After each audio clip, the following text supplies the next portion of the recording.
नमस्कार, जय हिंद। आइए बात करें चार्टर एक्ट 1833।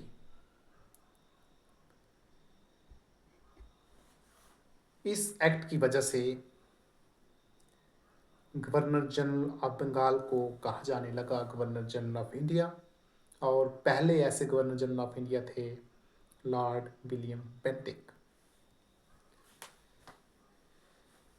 इस एक्ट की वजह से जो बम्बे प्रेसिडेंसी और मद्रास प्रेसिडेंसी के पास जो लेजिस्लेटिव पावर्स थी उनको डिप्राइव किया गया, और सारी जो कलम कुंजी थी, सारी जो पावर थी, वो ब्रिटिश के हाथ में दे दी गई।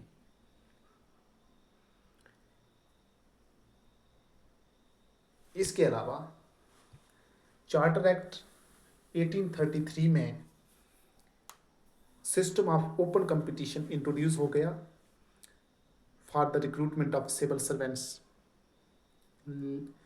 और ये भी कहा जा गया कि इंडियंस को रोका ना जाए, डिबार ना किया जाए किसी ऑफिस में जॉब करने के लिए या किसी कंपनी में काम करने के लिए। लेकिन ये प्रोविज़न जो इंट्रोड्यूस किया था, इसको बाद में कोर्ट ऑफ डायरेक्टर्स के द्वारा इसको अपोज किया गया, नेगेट करने की कोशिश की गई। तो कुल मिलाकर 1833 का जो एक्ट था एक बड़ा ही महत्वपूर्ण एक्ट रहा है कॉन्स्टिट्यूशनल हिस्ट्री में। जो भी लॉज बनते थे अंडर द प्रीवियस एक्ट्स उनको रेगुलेशन का नाम दिया जाता था, लेकिन चार्टर एक्ट 1833 के बाद जो लॉ बने और जो इसके द्वारा जो कानून बनाए गए उनको एक्ट का नाम ही दिया गया।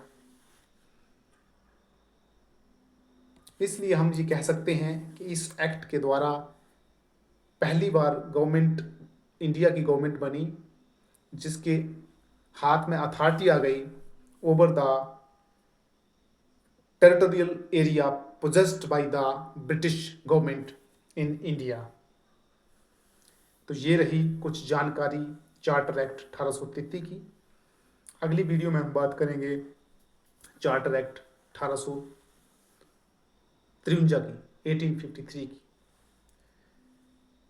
धन्यवाद, जय हिंद। मिलते हैं नेक्स्ट वीडियो में।